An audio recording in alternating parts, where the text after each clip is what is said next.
काला चश्मा, सिर पर हैट और हाथी से लेकर जीप तक पर सैर। असम के काजीरंगा नेशनल पार्क में सफारी करने पहुंचे प्रधानमंत्री का यही अंदाज नजर आया। सुबह 5:30 बजे का वक्त था जब प्रधानमंत्री मोदी काजीरंगा नेशनल पार्क पहुंचे। जंगल सफारी की, वाइल्ड लाइफ फोटोग्राफी की, हाथियों को अपने हाथ से गन्ना खिलाया, नेशनल पार्क की सुरक्षा में तैनात देश की बेटियों से मुलाकात की। मुझे काजीरंगा नेशनल पार्क की विशालता, उसकी प्राकृतिक सुंदरता को करीब से देखने का, जानने का अवसर भी मिला। काजीरंगा अपनी तरह का अनूठा नेशनल पार्क और टाइगर रिजर्व है। काजीरंगा में सफारी के बाद प्रधानमंत्री अरुणाचल प्रदेश पहुंचे। ईटानगर में रोड शो और रैली की, दुनिया की सबसे ऊंची टनल का उद्घाटन किया। फिर असम आए, जोरहाट में 125 फीट ऊंचे स्टैच्यू ऑफ वेलर का उद्घाटन किया। फिर रैली की और क्या कहा, सुनिए।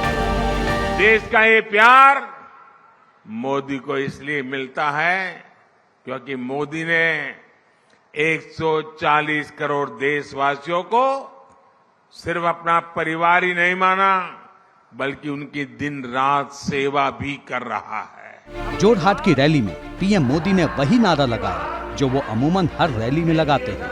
लेकिन सवाल ये है कि मिशन 400 प्लस के लिए बीजेपी की नॉर्थ ईस्ट पर नजर क्यों है? जानना चाहते हैं तो सुनिए। पूर्वोत्तर में देश के 8 राज्य आते हैं। इनमें त्रिपुरा, नागालैंड, मेघालय, असम, अरुणाचल, मणिपुर, सिक्किम और मिजोरम शामिल हैं। देश के इन 8 राज्यों में लोकसभा की कुल 25 सीटें हैं। 2019 में बीजेपी ने इनमें से 15 सीटों पर जीत हासिल की थी। 5 साल बाद 24 में बीजेपी इस आंकड़े को और बढ़ाना चाहती है। इसे इत्तफाक कहें या राजनीति की रवायत, लेकिन हकीकत यही है कि पूर्वोत्तर के 8 राज्यों में जिसके ज्यादा सांसद जीते उसी की केंद्र में सरकार बनी है। इतना ही नहीं, जिसकी केंद्र में सरकार होती है उसी को पूर्वोत्तर के ज्यादातर राज्यों में सत्ता हासिल होती है। यही वजह है कि पीएम मोदी और उनकी सरकार का पूरा फोकस नॉर्थ ईस्ट पर रहा है। एक दशक के दौरान पीएम मोदी से लेकर केंद्रीय मंत्री तक लगातार पूर्वोत्तर का दौरा करते रहे हैं, जिसने नॉर्थ ईस्ट के राज्यों की पूरी राजनीति को 360 डिग्री घुमा दिया। इसकी वजह प्रधानमंत्री मोदी ने खुद बताई। साथियों, विकसित भारत का संकल्प पूरा करने के लिए नॉर्थ ईस्ट का विकास जरूरी है।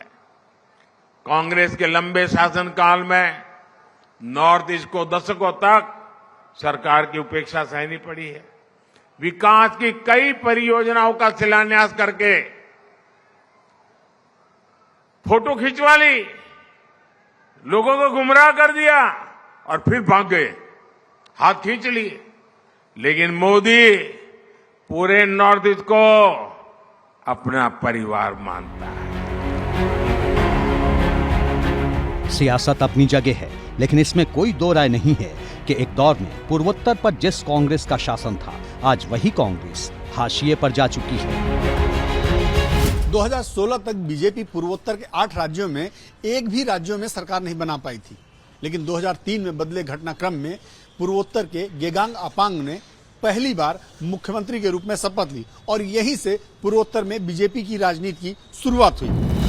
आज नॉर्थ ईस्ट के 8 में से 6 राज्यों में बीजेपी सत्ता में है। असम में 2016 और 2021 में जीत मिली। 2018 में त्रिपुरा में कमल खिला। अरुणाचल में 2017 और 2019 में विजय पताका फहराई। मणिपुर में 2017 और 2022 में जीत मिली, जबकि नागालैंड और मेघालय में बीजेपी बड़ी क्षेत्रीय पार्टियों की अगुवाई में चल रही गठबंधन सरकारों में जूनियर पार्टनर है। यानी दशक भर पहले तक नॉर्थ ईस्ट की सियासी जमीन कमल खिलने के लिए ऊसर मानी जाती थी, लेकिन मौजूदा वक्त में नॉर्थ ईस्ट के कोने कोने में कमल खिल चुका है। लेकिन ये हुआ कैसे?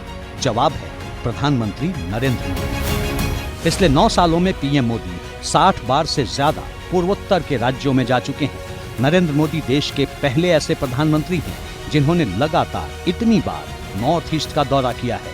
केंद्रीय मंत्री 400 से ज्यादा बार पूर्वोत्तर के राज्यों का दौरा कर चुके हैं। 2014 से पहले नॉर्थ ईस्ट में 9 एयरपोर्ट थे, अब 16 हो चुके हैं। पूरे नॉर्थ ईस्ट में कनेक्टिविटी के लिए 261 प्रोजेक्ट पर काम चल रहा है। असम में 60% इलाके से armed forces special powers act पूरी तरह हटाया जा चुका है। यही वजह है कि नॉर्थ ईस्ट ने भी बीजेपी को गले लगाने में देर नहीं की, जिसने बीजेपी को न सिर्फ देश के एक कोने से दूसरे छोर तक सत्ता हासिल करने का मौका दिया, बल्कि हिंदू और हिंदी बेल्ट की पार्टी होने की इमेज भी बदल दी।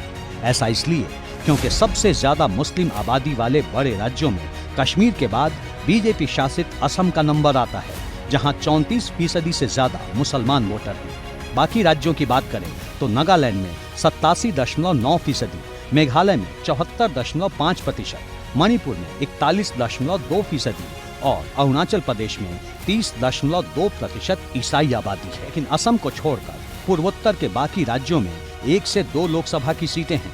बावजूद इसके बीजेपी कोई कसर बाकी नहीं छोड़ना चाहती। वजह क्या है? देश की चुनावी राजनीति को करीब से जानने वाले प्रशांत किशोर से सुनिए। इनकी जो कार्यशैली है, ये वो लोग नहीं है जो ओवर कॉन्फिडेंट हो जाते हैं।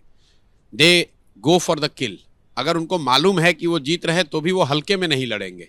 वो दावा तो कर रहे हैं कि जीत रहे, लेकिन अपनी मेहनत में, अपने प्रयास में कुछ कमी नहीं छोड़ेंगे। जैसे आप देख लीजिए, एक सीट, वो एक सीट भी जो है कि if we are on top we must finish the opposition. तो ये उनका स्वभाव है, उनका कार्यशैली का हिस्सा है। बीजेपी 24/7 चुनावी मोड में रहने वाली पार्टी है। इस बार भी ऐसा ही है। चुनावी तारीखों के ऐलान से पहले ही बीजेपी 190 उम्मीदवारों के नाम का ऐलान कर चुकी है।